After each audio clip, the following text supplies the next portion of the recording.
I stole $80 million without ever pointing a gun or breaking a window. And you know what? I don't feel bad about it. Not one bit. I played the system, and I won. At least until the day it all came crashing down. Want to know how I did it? How a nobody from nowhere became the ghost every bank in America feared? Stick around. By the end of this, you'll either hate me or wish you'd done it first. I'm the guy who took banks for $80 million without ever stepping foot inside one. No ski masks, no guns, no cheap Hollywood cliches.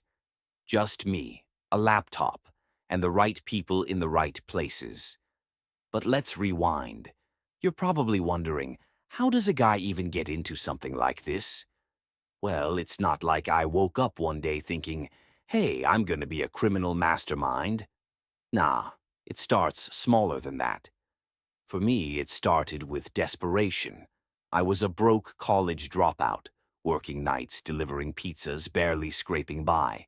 Then one night, a buddy of mine, let's call him Joey, shows me this trick. He's got a fake credit card, nothing fancy, just some numbers he bought off a shady forum. And boom, free gas, free groceries. He tells me, if you're smart, you can turn this into real money. I wasn't just smart, I was hungry. So I learned. Taught myself how to skim card info, hack into small businesses, siphon a little here, a little there. No one notices when you're pulling pennies out of an ocean. But I wanted more than pennies. I wanted oceans. That's when I met Marcus, smooth-talking, fast-living Marcus.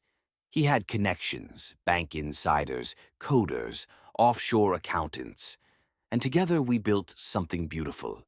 The crime? Oh, it was a masterpiece, a multi-layered scam targeting banks. We'd create fake identities, open shell companies, and funnel money through their systems like water through a sieve. But the real genius was in the coding. My guy Lila wrote malware that could sit in their system for months, skimming microtransactions, fractions of a cent from every account. Sounds small, right? But when you're doing it to millions of accounts, those pennies add up to millions of dollars. It was foolproof. Until it wasn't. What did I do with the money? Everything. First thing I bought was a car. Not just any car, a jet black Lamborghini Aventador with custom rims. Pulled up to the club in that thing and suddenly every bouncer knew my name. Then there were the houses. One in Miami, one in the French Riviera.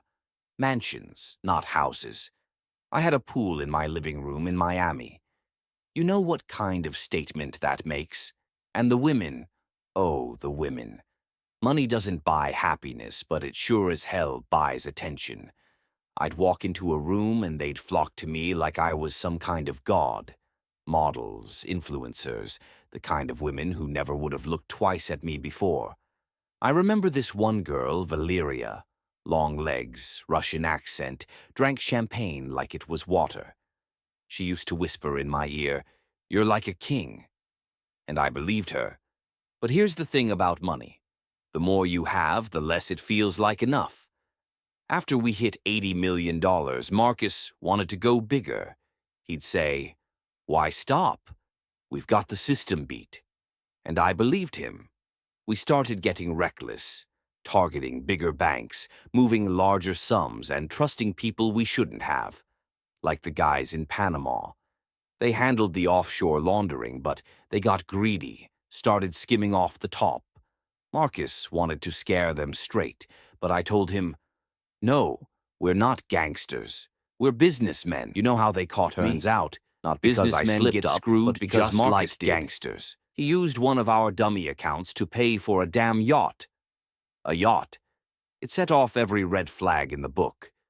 The IRS started digging, and it was a matter of time before they traced it back to us. When the feds came knocking, Marcus sang like a bird, cut a deal, and handed me over. Loyalty, huh? I told him once. Loyalty doesn't pay.